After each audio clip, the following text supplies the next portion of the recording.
Hey, Waldwick, Ruts here, and I'm going to show you how to use Cura software in order to export G-code that can be used in our WASP 3D printer, the 2040 Delta Turbo whoop-de-doo.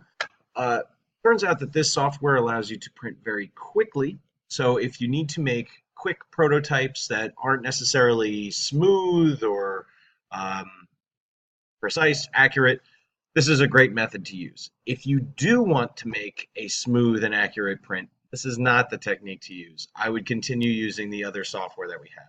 So let me start by shrinking my head. And here you'll see that I'm already in the Ultimaker platform with our Cura software. Now, in order to change the device that you're going to be printing from, you're going to click Machine at the top left. Here, I've already preloaded some of the specifications that the software needs in order to print in the WASP Delta 2040. So by clicking it, automatically you notice that the print tray changes. That's because it can't print the same way that the Ultimaker 2 Plus does. So when you want to print, you do not press print with USB. That will not work. What you need to do after you've inserted your object, file and save G-code.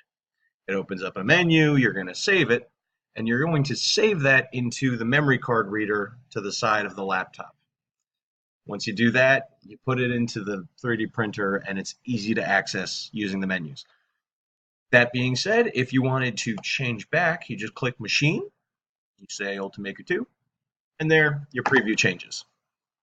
That's it. Happy making.